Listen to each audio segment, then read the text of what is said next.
What is up, everybody, and welcome back to the Tight Lines Podcast, your favorite weekly fishing show, starring me, Tyler Plackey. In this week's episode, we are going to talk about the differences between a bait casting combo and a spinning combo. We will cover everything from how they work, baits to throw on them, baits to not throw on them, line choices, fishing techniques, and so much more. We will also talk about a really cool fish catch I had this past weekend. It was a first for me. So sit down, strap in, and get ready for another super fun and information-packed episode of the Tight Lines Podcast. So we're going to start this comparison off. We're going to talk about spinning gear. And actually, we'll probably just jump back and forth because I have categories for each. So we'll talk about spinning gear and then casting gear and then move on to the next section. So the sections that I have here today for you guys is going to be how it works, line choices, baits that I throw, baits that I don't throw, techniques, hook sizes, action and power, and where to throw it. So we're covering 7 different categories, maybe even 8, 8 different categories about spinning combos and about casting combos. So this should really do a good breakdown for the differences between the two and how to pick which one for the scenario that you're fishing. And that is the whole key here of what we're trying to do. Is you're going out, you're going to fish, and you're trying to decide, I've got a casting rod with me, and I've got a spinning rod with me, which one do I throw? So that's what hopefully we can answer for you today, or at least give you a little bit of an insight, and also talk about some of the differences that you may or may not know about, that I've actually learned about recently, and because I learned about it and thought it was very interesting, I thought I'd pass the information along to you guys. So I'm going to start off with the topic of how it works. So a spinning rod works. So when you hold a spinning rod, you know that the reel is underneath the rod, right? You have the upside down eyelets. The reel is underneath the rod. And because of this, the main stress point while fishing is going to be your line. The rod is solely there to cast the line out and to guide the line back into your reel. Okay, your rod is not actually fighting the fish, really. In this, I mean, it is a little bit obviously, but it's really not fighting the fish. You're using a lot of the reel and a lot of the drag to do the work here with your line to avoid from breaking off, which is a very common issue with obviously spinning gear. A lot of people break off, especially on heavier fish. That's why you see a lot of people really playing with fish, with a spinning rod. So again, emphasis on playing that fish, having your drag set right is really important. You can't horse a fish here, right? You have to play the fish. You have to tire it out. And then a lot of times you're going to net this fish. You're not going to be trying to boat flip with one of these. If you're on a bank, you can kind of drag it up. But typically with spinning gear, I'm not like bank flipping either. If it's up towards the water, I'll kind of just drag it out, or I'll just have to go in and grab it because you're not throwing heavy enough gear. On the contrary, the casting rod, the rod does like all the work here. All right, guys, you're throwing heavier line here. So from setting the hook to fighting the fish, with the line being on top of the rod, right? You have the guides on top. Because of that, the rod does most of the heavy lifting, hence why you can horse a fish. That's why you can throw it in heavier area, which we'll talk about. You can throw heavier gear, and you can kind of hook set pretty hard. You're less likely to break off on casting gear just because the line is not being stressed as much. And the reel is really just there to pick up the line as you're bringing that fish in. You're really not fighting the fish with the reel, if that makes sense. You're really using the rod in this scenario. So in both situations, the actual reeling, obviously, all you're doing is bring line. You're not actually pulling the fish in with your reel. Like I said, with the spinning gear, you're kind of using the line and the drag to tire this fish out and just work it in slowly. And with casting gear, you're just keeping that line tight and pulling that fish in. Drag is less of an issue here. A lot of people on casting gear have their drag all the way just tightened down, just so it's not slipping. Sometimes you can give it a little bit of play, but not much, just because that's when you can have issues. I like with casting gear, I like to pin fish. I like to horse fish. So yes, that is the big difference between them and how they work, right? So with the spinning gear, again, you're playing the fish, you're using your drag, you're being finessey here. And with casting gear, you are just absolutely horsing this fish out. So going on to line choices. For me with spinning gear, I like monofilament. I know a lot of people like braid. Some braid is okay, but I like monofilament. For me, with the line being the main stressor, adding leader knots and adding more breaking points by tying on, if you're running braid, you're obviously going to be tying then some sort of a floor or leader on. And that leader knot is just one more weak spot for the line to break. which is why I'll run just straight mono. I'm not a huge straight fluoro guy just because of the price of it, honestly. Copolymer works good for me. Honestly, I do like copolymer, which is I actually use a lot of copolymer just because I think it has the good properties of both. I think it's actually a really nice thing to have. But on the contrary, with casting gear, all three work well. You can, well, technically four if you want to count copolymer as a different one. But braid works great if you're really trying to horse a fish out of heavy cover, if you're throwing big top water, you know, monofilament, fluorocarbon, if you need, it just depends on what you want. It depends on the technique. But for me on casting gear, I like to use all three different types, or technically four types of line. But on spinning gear, I just like monofilament. I think it's simple. I think it's easy. It's one of those, if it ain't broke, don't fix it. Moving on to baits and talking about the baits that I'll throw. So on spinning gear, I'm throwing more of a finesse presentation. So I'm throwing stuff like small soft plastics, so trick worms and craws and Senkos that are 5 inches and smaller. I'm not throwing the big 6 and 7 inch lunker logs and stuff like that. I'm throwing smaller like little Yema Senkos and Yum Dingers and stuff like that size. I'm not throwing the heavier, bigger stuff. Ribbon tail worms, little flukes, all sorts of stuff like that. You can throw smaller jerk baits if you want, like 110 juniors and like the 98 size and stuff like that. You can throw smaller jerk baits if you want. I'm not a huge jerk bait on spinning gear guy, just because I feel like there's not enough stoutness. I don't like it. I don't think it works right. I actually really, really like small whopper ploppers on spinning gear. I think they're a ton of fun. It really lets you have some fun with playing with the fish after topwater bite, and plus you can cast them a lot, I think, a little bit easier, unless obviously you're throwing BFS gear, but that's a totally different story. Small spinner baits, obviously, you guys are catching the theme here. It's going to be small. Ned rigs, and then like blade baits for another good one. And then we'll move straight into the baits I don't throw here, and then we'll talk about casting. The baits that I don't throw here are baits that require a lot of water resistance. So things like crankbaits and chatterbaits and big spinner baits and buzz baits and pretty much anything that requires any sort of resistance to have the action. So if you think about when, the reason that a crankbait works the way it does, because there's water resistance causing it to move back and forth and dive.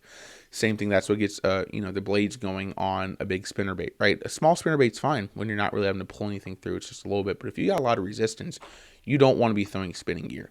On the contrary, going back to casting gear, baits that I will throw, literally everything. There's really not a bait that I won't throw on casting gear. It just depends on your setup. Obviously, you're not going to be throwing, Zoom trick worms and Ned rigs on a 7-3 heavy fast combo, right?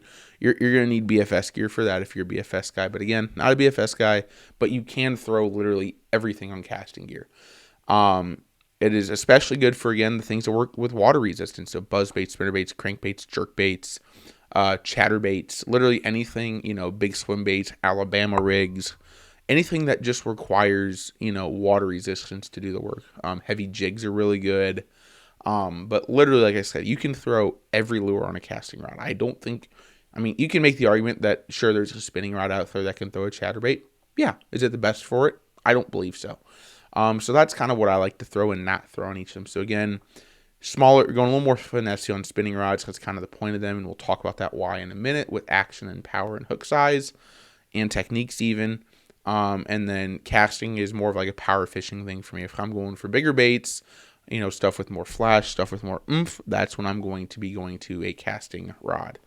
Moving on to techniques, a lot of Texas rigs for spinning gear, a lot of exposed hooks, if you need to drop that point in just a little bit into your plastic, but I don't like to just completely bury it like you can on casting gear, because when you're hook setting on these hooks, and we'll talk about this in a minute as well, you're not really trying to like oomph it out. I kind of just apply pressure.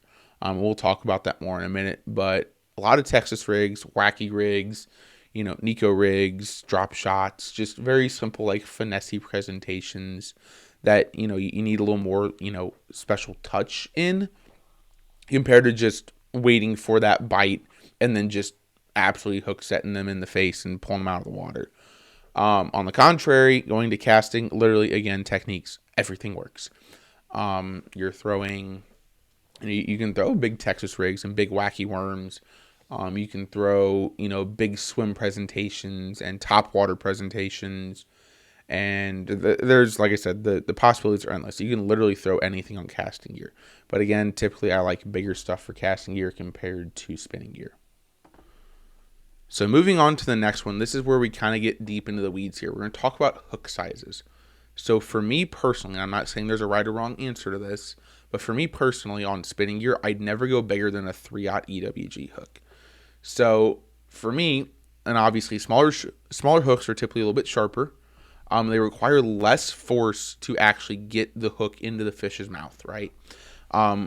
Or again, going back to how it works on a spinning rod, we are using the line, right? We're not using the rod. The rod is just there to guide the line back in. We're using the line to do all of our work. And so when you're solely using your line, you don't want a big hard hook set, right? That's not what's good. If you go out and try it, go tie on a 3/0 EWG or throw on whatever hook you want, throw on a wacky rig, go out and look for a fish. And when you get the bite, set the crap out of the hook and see what happens. You're either going to break your rod or you're going to break your line. You're going to break off your line, okay? So I like a smaller, sharper hook that doesn't require a lot of force to penetrate into the fish's mouth. How do I set the hook here? I am literally waiting for that pressure.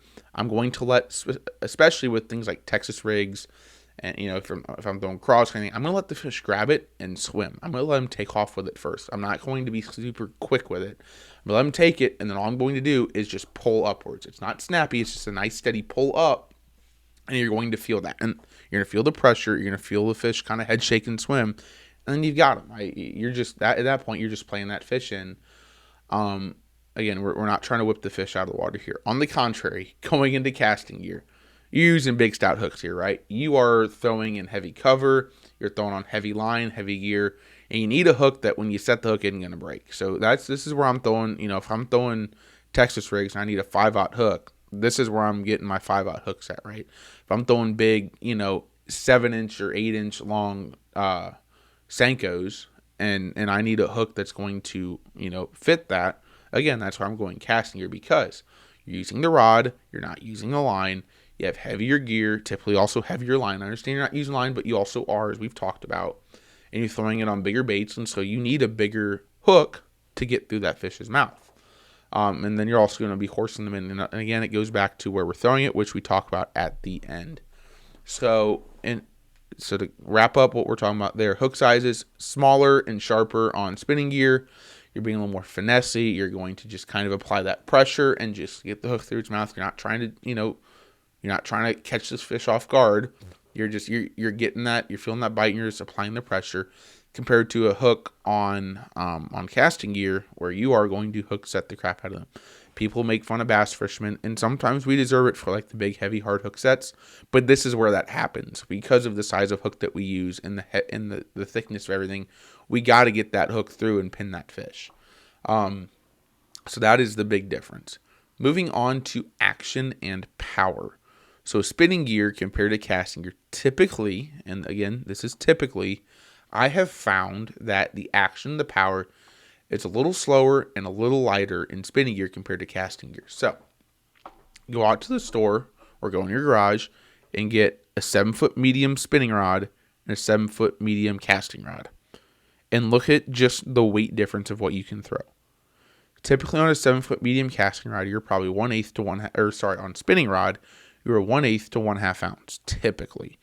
On casting gear, you're typically able to throw up to 3/4 or even sometimes an ounce of weight on a medium rod. Same thing with the actual action of it. That's the fast. So the power is the medium heavy, fast, or medium heavy, all that stuff, right? The action is the moderate, fast, extra fast, right? That's the actual rod tip. I think we've done an episode on it. But if not, we're going to do an episode on how to read what is on your fishing rod and know what the fishing rod says. I've also got YouTube videos, so go ahead and check that out. But I've noticed that they're a little bit slower. Not in the sense that a fast becomes a moderate, but in that it's just not as fast of a rod because there's a little more give in the spinning rods compared to the casting rods. The casting rods are going to be heavier. They're going to be faster. Like I said, go get a 7-foot medium fast spinning rod and a 7-foot medium fast casting rod. And just feel the difference. Feel how fast that tip is. Just kind of hold the rod, use it, and look at the difference. Because there is a large difference. So that is the difference in the power and the action of the rods. Again, spinning is going to be a little bit lighter, casting is a bit heavier. Finally, where do you throw them? So for me, I am throwing spinning gear near structure and cover, but I'm not throwing into it. And here's why. Going back to everything we've talked about, from how the rod works, to the baits that I'm throwing, to the hook sizes, to the weight of line, the type of line you're throwing, you don't have the ability to horse fish out of heavy cover. The last thing you want is a fish to gain leverage on you. And with spinning gear, it is very easy for them to do it. That's why you have your drag set properly, so that if it swims off, it's not just pulling on your line. It's actually going to draw a line out and allow you to play that fish more, right? So if it's throwing down, if you're throwing it and they jump into the weeds, you are in trouble. You're going to lose fish a lot. So I'm going to throw it near cover. So if I can find a grass line, right? If there's a line of grass underneath, I'm going to throw it outside of it, right? I'm going to drop a craw out there. I'm going to drop a Texas rig. And I'm going to try and get the fish to come out and bite it, not bite it while down in there. I'm not going to be throwing it around trees. I'm not going to be throwing it in and under docks. You can get near docks, but you have to be careful because they like to wrap, especially if there's grass and weeds down under there. But I'm not throwing it into heavy rock cover. I'm typically throwing spinning gear out and away from cover, but still somewhat nearby, to draw the fish that are sitting in that cover and behind those structures out to actually come get my bait. Again, on the contrary now, going to casting rod, where am I throwing it? Everywhere. Casting rods are so much more universal than spinning rods, and that's kind of what we're learning here today. You are good to throw these in heavy cover. That's why there's such thing as punching rigs. That's why jigs are a great thing, because you can punch down in the grass. You can throw it in open water. That's why you've got top water. You can throw it in lily pads. That's why we have frogs. You can throw it around docks. That's, again, why you have jigs and swim baits. And you can throw casting gear everywhere, and that's what's so good about it. It is really good at throwing out in everything, but it's not great for some things, and that's where we're going to get in our final wrap-up. So going back to where you can throw it, again, spinning gear, throwing it near the structure and cover and trying to draw fish out, or casting gear, you can just throw it and you can work a swim bait through the weeds or a chatterbait through the weeds. You can throw it around docks. If you get kind of hung up a little bit, you have the ability to pull, right? You've got that leverage.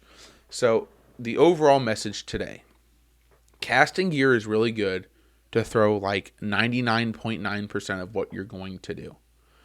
The one thing and the one time where I like spinning gear more than casting gear is when I'm going finesse.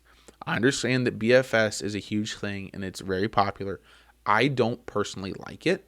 I haven't tried it yet. I feel for that reason, what they ask for BFS gear, I would just personally rather get a spinning rod. I think they're a little bit easier to work with, less chance to backlash. I think and why not have a spinning rod, right? I like spinning rods for, again, finessey presentations where I kind of need to feel the bite and play the fish, not just wait for tension and then set the hook, right? That's how you fish with casting gears. You kind of just wait to get bit, and then you just oomph them out. With spinning, you're feeling the bite, you're feeling it swim, you're feeling how it's playing with your bait, and if it's got the bait in its mouth, if it's spit it back out, you can feel all that. And so that's why I like spinning gear. I think spinning gear has a great spot in my lineup for when I'm going finessey, when I'm not throwing around a ton of cover. But if I really need to power fish, I'm going casting gear. So real quick, now we're going to move on to a really cool fish that I caught this past weekend. I like to just talk about fish stories every once in a while, because I know you guys like to hear some fish stories. But I was out fishing in my ponds. I was making a video, and it's actually going to be live on Monday. I believe it's the 12th is the day, Monday, September 15th. It's going to be live, and it's going to be called "A Bass Had This in Its Mouth" on my YouTube. And so I was out fishing. You guys get the inside peek, because this is a couple days early.